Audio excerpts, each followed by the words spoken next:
Welcome to another episode of Craft Chocolate Test Kitchen. I am back today with another recipe episode. We are going to try out a new recipe I've never made before, and at the end, I'm going to eat the bar, see how it tastes, and figure out if anything should change. Now, today, I want to make a white chocolate hibiscus and lemon bar, so if that sounds delicious to you, stick with me for this video.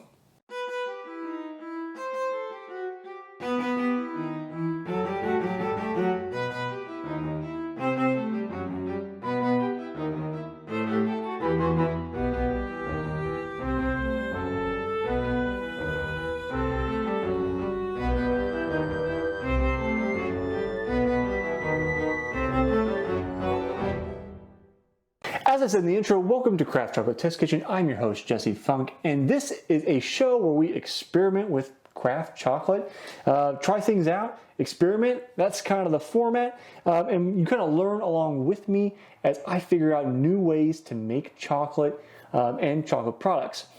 I think in this particular episode, it comes up, the question comes up, what is craft chocolate? Is what I'm making today craft chocolate? Now, different people are going to have different answers, just how there's no necessarily one right way to temper. We're all looking for an end result that is delicious. Now, my answer to what is craft chocolate, personally, is when you're taking kind of raw ingredients, using the tools of the trade, the melangers, the molds, all those things, and we are turning them into a product. So in this case, I think white chocolate is chocolate, and then we're modifying a white chocolate recipe with raw ingredients and turning it into something. So to me, that is craft chocolate. To other people, this may be candy making. Where the distinction is, I don't know. What I'm after is something that I think is delicious, and I think that's kind of the end of the day, what we're all after. So let's get on to the recipe. This is a recipe that I've come up with myself, and again, I've not tried before. We are starting with a base white chocolate recipe that comes from Dylan Butterbaugh from Manoa Chocolate. He showed this in one of his videos. He has an excellent YouTube channel. If you ever see this, thank you so much, Dylan. As a fellow entrepreneur, I know the struggles he's been through in building a business for a decade. And in his particular case, he's been building a chocolate business for nearly a decade now, going from the scale of where we are, just starting out with one melanger, and then building up to, producing tens of thousands of bars a year. So if you haven't seen him and you're into craft chocolate, I don't know how you haven't, but check him out here on YouTube. I'll leave a link down in the description below for Manoa Chocolate and their channel, Craft Chocolate TV. So Dylan's recipe is 30% sugar, 35% cocoa butter, 35% milk powder. He doesn't like a particularly sweet bar. You can, mix that up a little bit. You can often swap that 5% milk powder to sugar if you like a little bit more sweetness in your bar, or you can add vanilla, those kind of things. But we're staying with pretty, raw ingredients here. And what we're going to change to is being 35% cocoa butter, 30% milk powder, 28% sugar, 5% hibiscus petals, and 2% lemon juice powder or lemon crystals. They're labeled different ways depending on who you're buying them from. The idea, though, is that we've solidified lemon juice powder. Now, I came up with this recipe because I made a lemon hibiscus ice cream several years back that was really delicious. It was a big hit with everybody. And one of the things that draws me to craft chocolate over continuing to work on craft ice cream is the shelf stability of craft chocolate. It's really nice. Craft ice cream, it only lasts in the freezer a couple weeks if you haven't eaten it all. But craft chocolate, we can be talking about years here, which is really, really nice because you can make larger batches, all that kind of stuff. So I modified a recipe that I used to make that ice cream into this. That's how I came up with these kind of rough ratios. In that particular recipe, it calls for lemon zest and lemon juice, which will not work because of the nature of not wanting water in chocolate. So that's how I came up with it. The hibiscus petals you'll notice in the bowl here have been pre-ground. That's to make it a little bit easier on the melanger. Sometimes I will just throw like nibs and stuff when we're making dark chocolate bars in and pre-grind them in the melanger, but the petals are pretty big.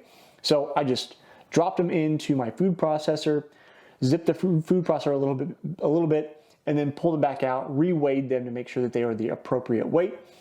Everything checked out fine. So now it is time to get them in the melanger. I anticipate running these for about 12 hours. Then it will be time for molding. So I will see you tomorrow when everything is done, and then we'll give it a taste test, see how it came out, see whether I did a good job, whether I do it again, and what I might change in the future.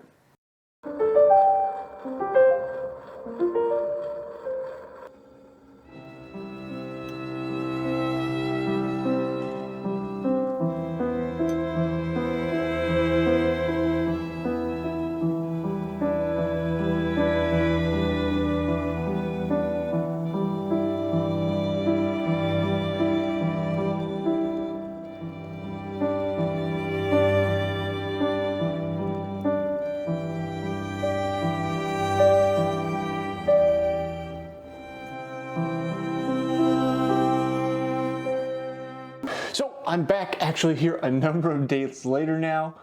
It's obviously seconds for you, but I wanted to do a little bit different format than I did in the very first video than just taste testing, because I finished up that first batch and I didn't like it. It wasn't quite right, and I think the spirit of this show is to experiment, try things out, and figure out what's going on, and then hopefully share them with you. So that's what I want to do here. And so I tried out that first bar, and it ended up being a really beautiful color. And I'll show you the bars here. They're a really nice, beautiful purpley color. I guess similar to my shirt. I did that on accident. So they look beautiful, but the flavor was really punchy, I think is the best way to describe it. There was too much lemon, maybe a little bit too much hibiscus. And then the first thing I want to note, besides that, is that I mentioned, hey, I thought I would take it 12 hours to run. Actually, I ran the batch for 22 hours before I achieved like a smooth finish. So it ended up running for almost twice as long as I thought it was going to run for before we actually got to the point where everything was smooth and totally finished out. So it just seems like the hibiscus petals are going to take longer than like a normal white chocolate batch to finish.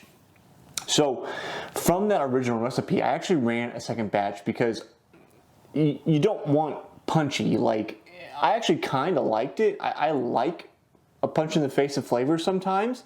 But the problem with it is my barometer personally for like, is this a good chocolate bar? Like, do we like the flavor? Is it good? Do I want to eat the whole bar? Like, is this the thing I want the entire time? And I think the answer was no, because it was just too strong. So what I ended up modifying it to was 35% cocoa butter, 30% sugar, 30% milk powder, 4% hibiscus, and only 1% of those lemon crystals. I also did misspeak in the beginning. I said lemon crystals and lemon juice powder are the same. Lemon crystals are actually a combination of lemon juice powder and lemon essential oil. So it's going to be, probably a little stronger. I have lemon juice powder as well, but the powders have a tendency to collect moisture, so I kind of stuck away from that.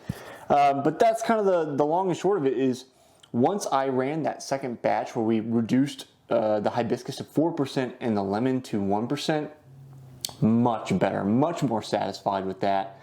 Similar runtime, about 22 hours. But, it seemed like it ended up being a little bit smoother for some reason. I don't know.